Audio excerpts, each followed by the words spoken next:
Hey, Stephen A., what is Thibodeau saying here? Exactly what he said. He's got to go. He's got to be out on the court. Tom Thibodeau is an exceptional coach. And the fact that the Bulls are 9-5 right now, Skip Bayless, I don't care about these other teams in the East. As far as I'm concerned, the Chicago Bulls are still the favorites. But let me be clear about something. The Toronto Raptors look very impressive.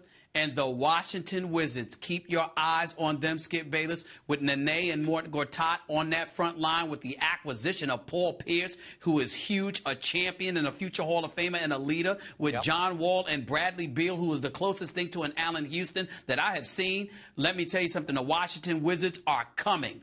But with that being said, the Bulls are still the favorites because we know they've got the size, they defend, they're exceptionally well coached, and the only question mark is Derrick Rose. Obviously, Joakim Noah's got to get his knees together. We hope that he's okay. But Derrick Rose is the question mark for this team. And Tom Thibodeau said what needed to be said because somebody is asking about fatigue. He's like, he basically saying, what the hell are you talking about fatigue? The dude hasn't played. What do you mean? How can you be tired and you haven't been playing? Yep. I don't understand that. So the only way for him to get it together and to learn the difference between being injured and being hurt and really working his way through it is to go out there with nicks and knacks. Go out there not feeling necessarily 100% and just ball because Derrick Rose is a superstar when healthy. But you got to play through some things because everything can't be utopia over an 82-game stretch and beyond in this league. It's just unheard of. And Tom Thibodeau was sending that message,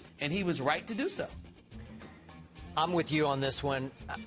I don't think Coach Thibodeau was exasperated at Derrick as much as he was at having to answer this question again, because it just comes back, and it comes back, and it comes back.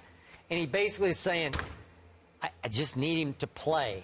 And the more he plays, he's going to take off, as the coach said. And he will if Derrick Rose can trust his own body.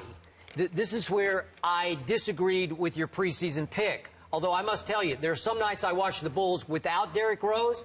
I think they're good enough without him to win the East on some nights, just to your original point. But especially the way Jimmy Butler's playing. Wow, you got that right. And with the addition of Gasol, if he can, as you point about his health, but the finished Paul Gasol. Remember, Skip, the finished Gasol, who just didn't have it anymore, averaging 18 and 10 for them for carries. I know the Lakers thought he was finished. I know, whatever. That's a very good point. But, Thank you. But he is fitting in better than I thought he would quickly fit. Now you talk about Noah coming back. Anyway. It's a loaded basketball team, and if you have a healthy Derrick Rose, which I think is a huge if, you have the best team pretty easily, I think, right now in the Eastern Conference. Now, back to Derrick Rose. I don't know what's going on in his psyche. He is starting to remind me, or maybe I should say, I'm going to do the reverse.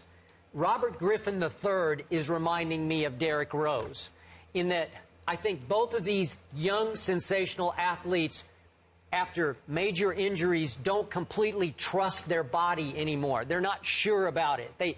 They're not sure they can explode the way they used to. Although when Derrick played last night, he was really good.